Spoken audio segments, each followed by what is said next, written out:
Yeah, good evening, our viewers. It's us again in the Discovery Studios, representing Discovery Sports Channel.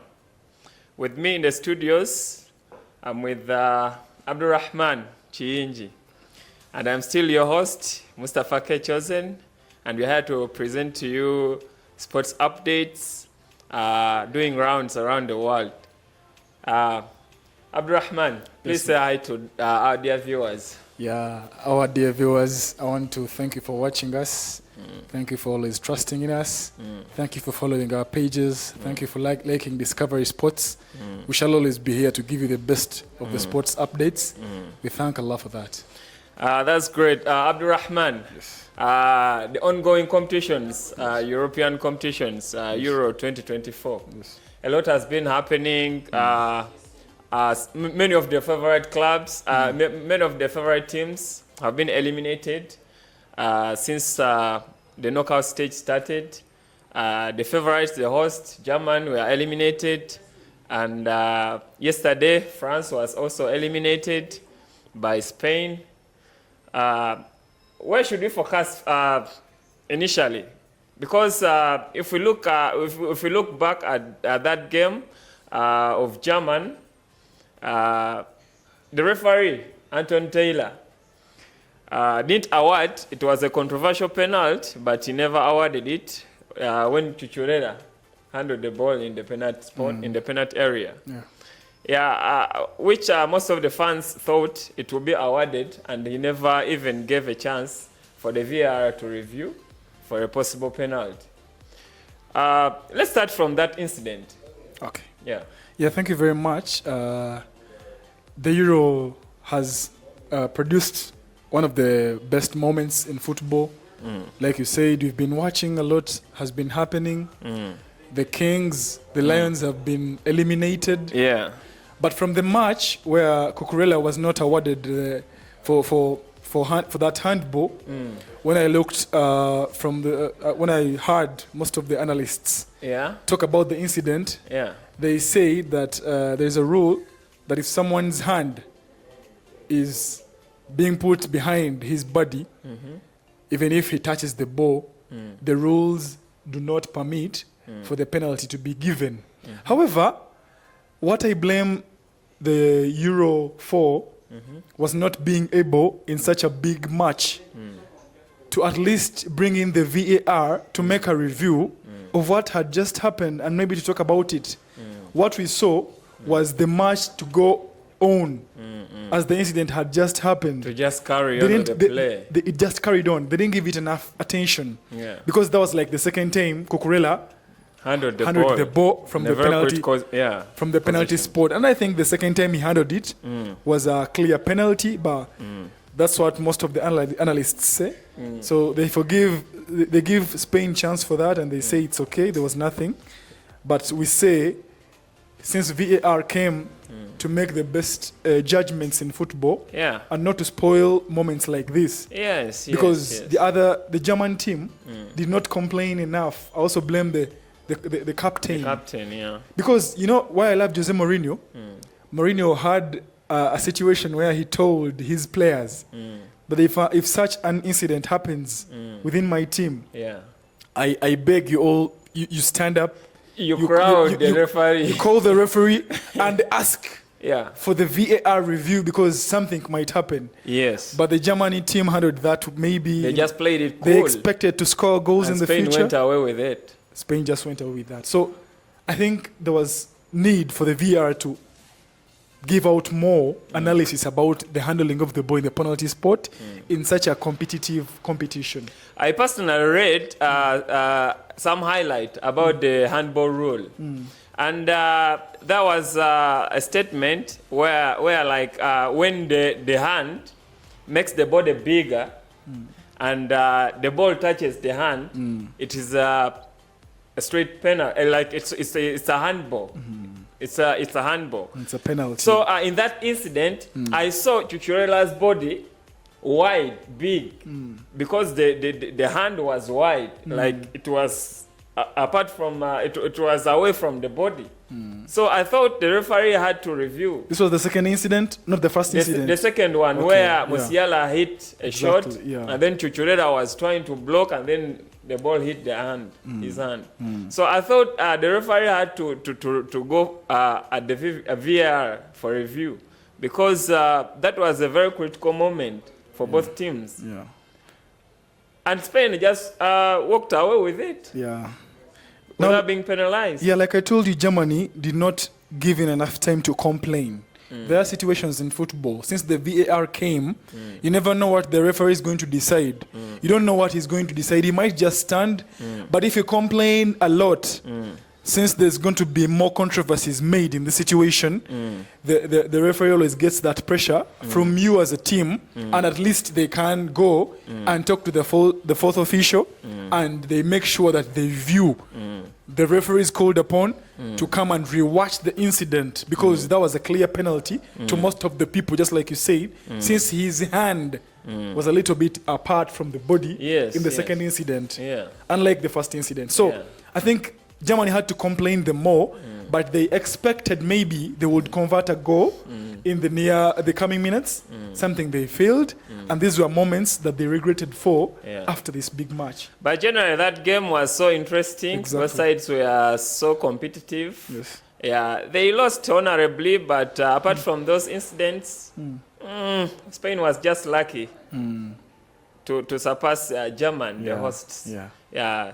So, at the end of the day, Germany was eliminated. But I wouldn't say Spain was lucky from the way it plays, because, unlike the penalty, you can look at how... Because we can see moments where Fulkrug was supposed to score like two goals. Yes. The tap-in and the header. Didn't you see moments where Spain got chances on goal? Not as much as Germans. I think I saw Olmo there.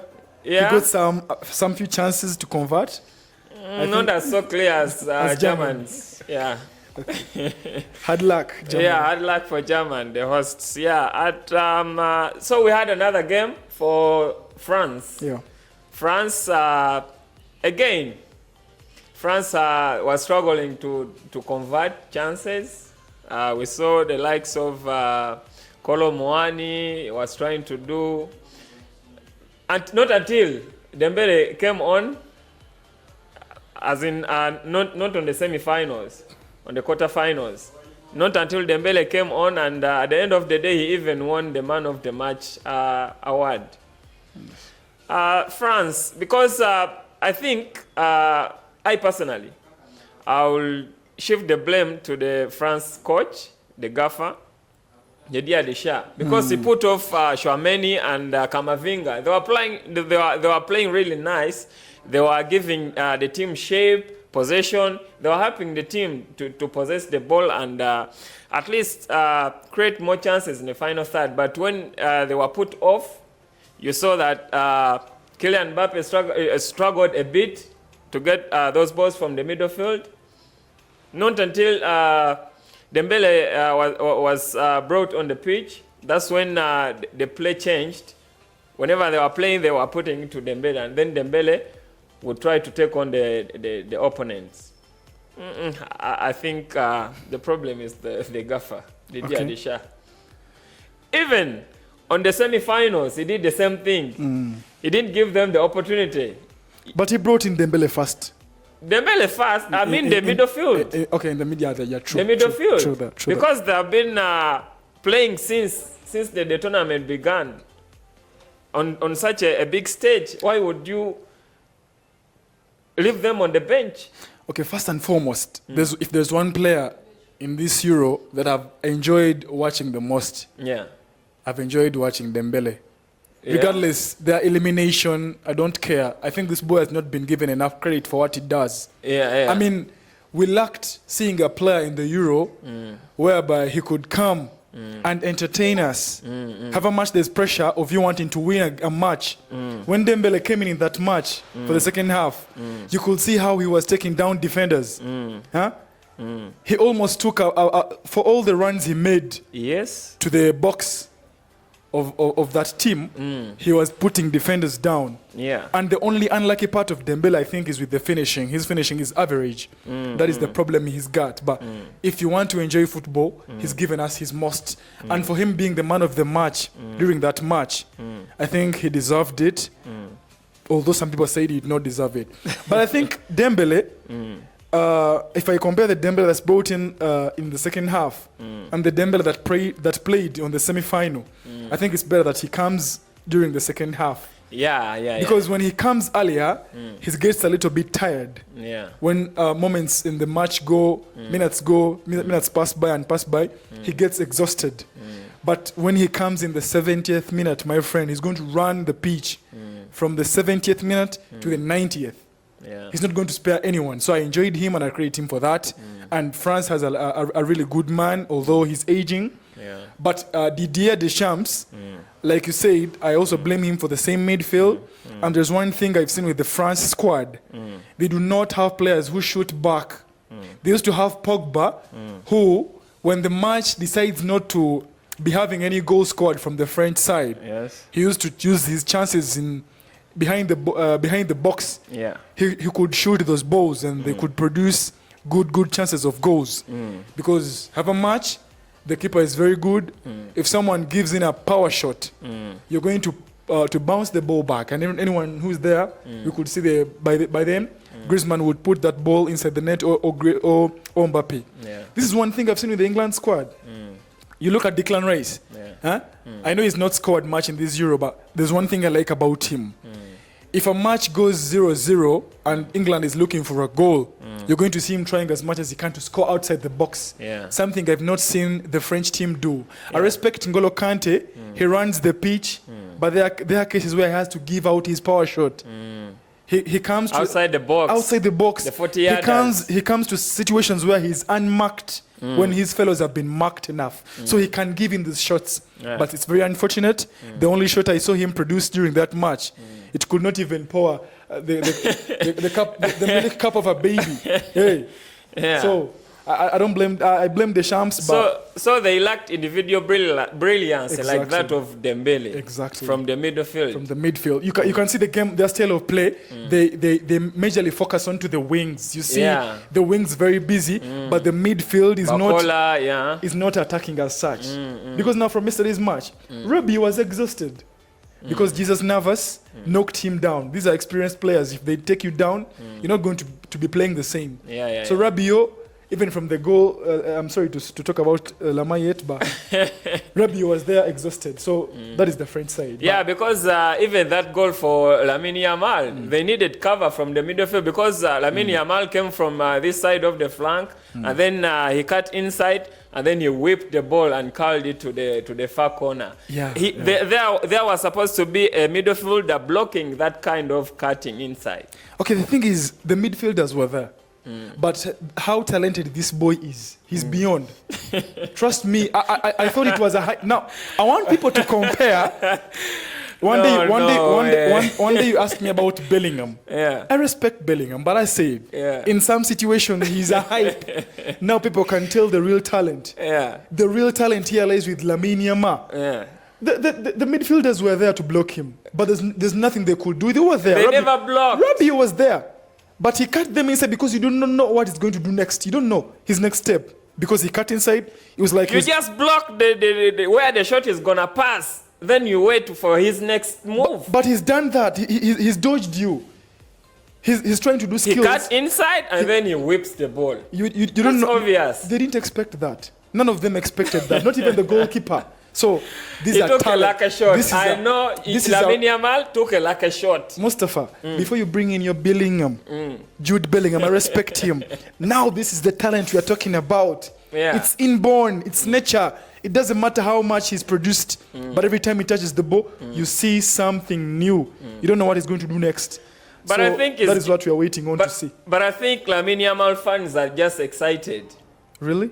They are just excited. You see this kind of that skill of cutting inside, and then it's been done by a lot of players. The Fodens, the Mahrez, they were doing it.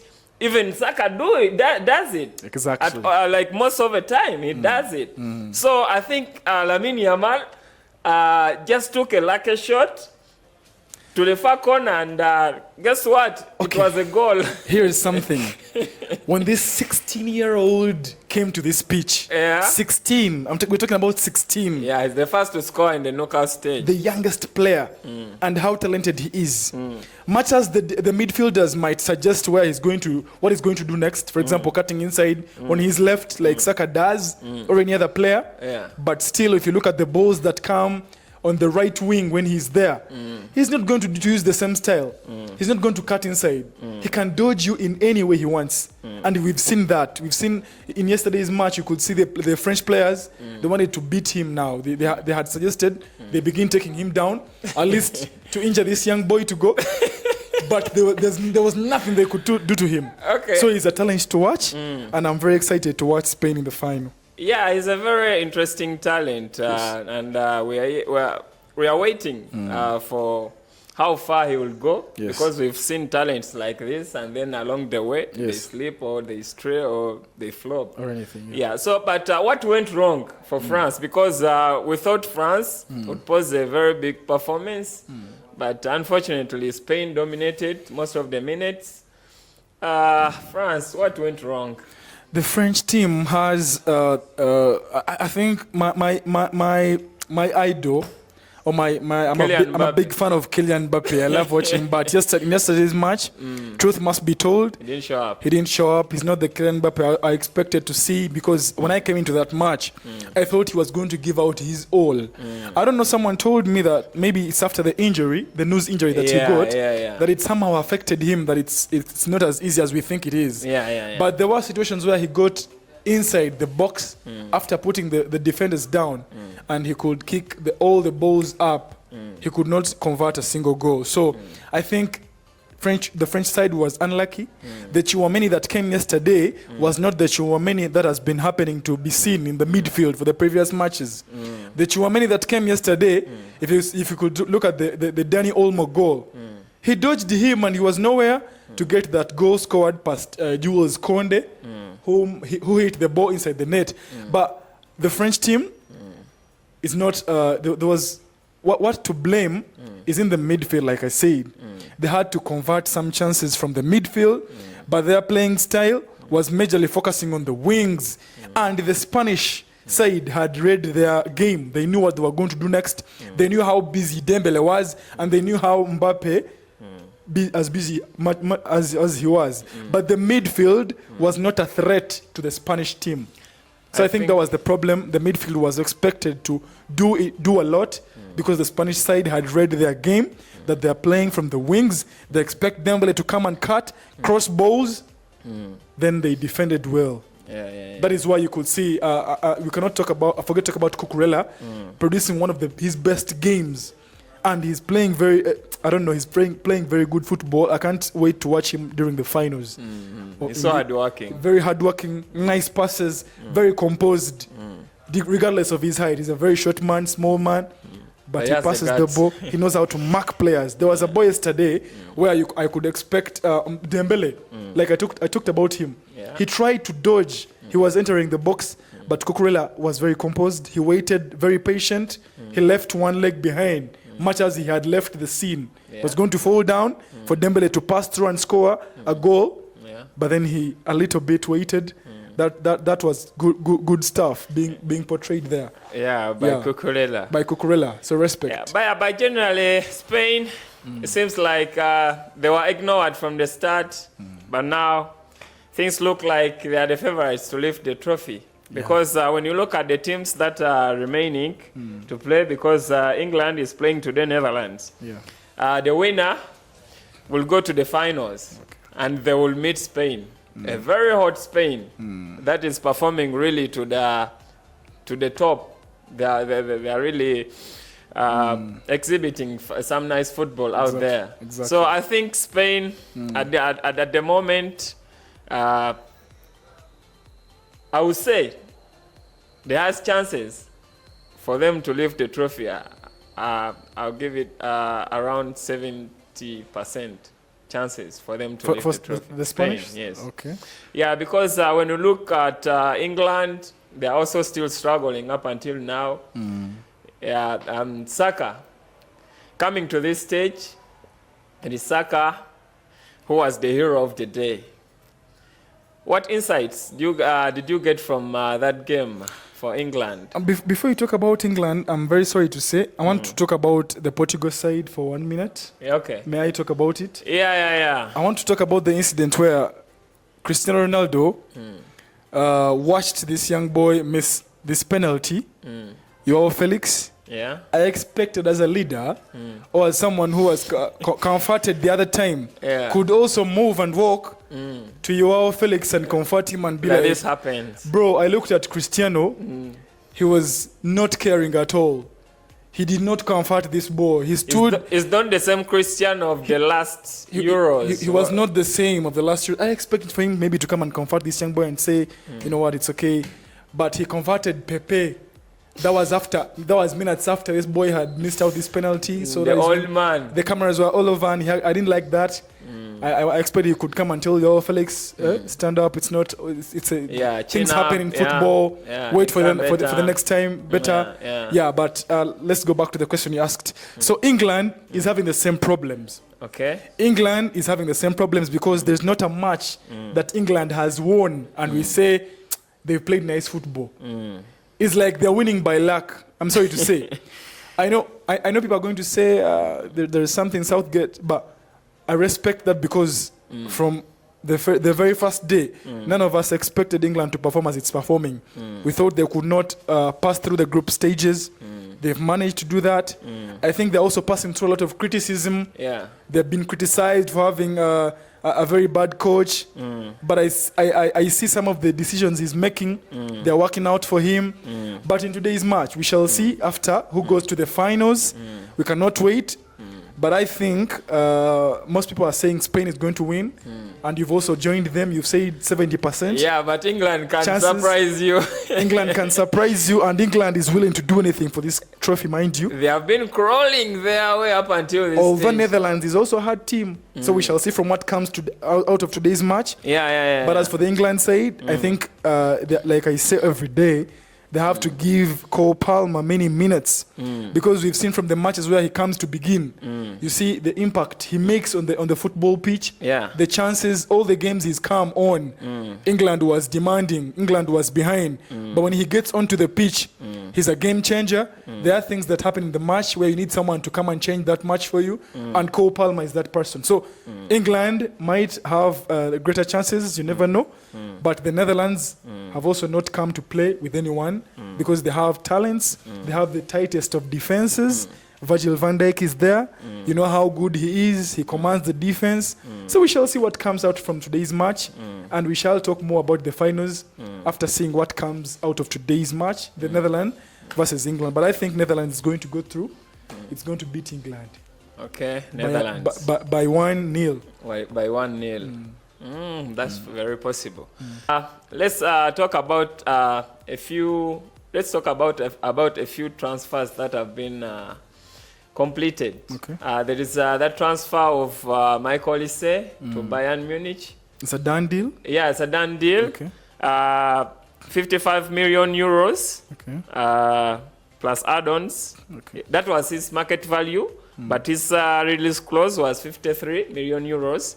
And then the add-ons were about 6 million euros. It's a good transfer. So I think Bayern was ready to meet his personal terms and financially, and the club's, the Crystal Palace financial demands. Bayern was ready to meet them, unlike other clubs which were interested in him. So at the end of the day, Olise made this decision, and he put pen on the paper until 2029. So according to Olise's capabilities and skills, do you see him shining in Bundesliga?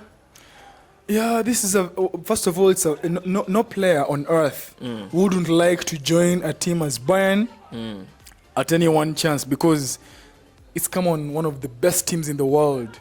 When Michael Olise, before he joined Bayern Munich, you know, Many teams wanted him, Chelsea inclusive. Yeah. Although I know he was once there during the past years, but they could not get him because he also has an agent who gets to him to decide the best for him. Because when you go to Bayern Munich, Olise must shine. Yeah. He's a talent. He's a pure talent. You can see the decision makings he does on the ball, the free kicks he scores. He converts set pieces into goals. There was that free kick that he took against Manchester United, and he could not even celebrate. It was a very, very good goal. That if Cristiano Ronaldo scored, he must have celebrated it. But Olise is going to be a very, very good player in the Bayern Munich, unless otherwise we pray that he does not get any injuries. You know how bad injuries can cost anyone. Because you can tell from the story of Eden Hazard when he joined Real Madrid. This is what most people think about Kylian Mbappe. Someone told me yesterday, Kylian Mbappe might not perform to the expectations because the same thing that happened to Eden Hazard can still happen to him. Yeah. And I told him, watch out because Kylian Mbappe is not the kind of player who gets injured so easily, apart from the injury he got on the nose in the previous game. So Michael Olise is going to be a very, very nice player to watch. We have to just wait for the next season to start. It's a very, very good signing. And I know he will work very well with the people in the Bayern Munich. The players there are so good. The midfield is so good. The defense. Yeah. Plus the striking line. They're not a bad team, so he'll fit in there. Okay, let's conclude with the signing of Samuel Elling Jr. from Juventus to Aston Villa. Is Calafiori a done deal? Calafiori is a done deal. Okay, Arsenal. It's a done deal, yes. Arsenal has the Calafiori is a done deal. They already agreed with Bologna, defender Calafiori, Riccardo Calafiori, the defender. So Arsenal managed to. Who's going to sit down who's going to Calafiori? Who's going to sit him down? To sit him down. Whom is he going to make sit down? I think he will partner with Saliba. I think Saliba is so good. I don't know how the coach, the gaffer, is going to do that because I think Saliba is so good. Yeah, like he will be partnering with him. Okay. Yeah, and then Gabriel, because sometimes Gabriel is struggling, but I think the squad depth is an advantage for a team that is contesting for trophies. Exactly. Yeah, because we saw Arsenal had a challenge when Timber, because he was a versatile defender. Like Arsenal needs squad depth. True. If it is to contest for trophies, including the Premier League trophy. So it's they are doing some good business, and they are also eyeing other transfers like. They are also focusing on signing another striker, to also beef and on the striker. Okay, let's wait. I think they're waiting for the Euros to sign more players after the Euros are done. Yeah, transfer business is just starting. Okay, let's because the Euro is about to get finished, is about to be completed, and then it's just the start of the business. So I think more business will be carried out after the Euro competitions. Okay. Yeah, God willing. So, anything you need to talk about before we summarize the show? I think we should wait who goes through. Then we shall talk about the finals of the Euros, and that will be a roundup to sum it all up. All right, viewers. I've been your host, Mustafa Kechozen, alongside Abdurrahman Chiinji. We shall still come back and bring you more updates and news about the ongoing competitions and the transfers and the upcoming competitions. The leagues are about to be kicked off.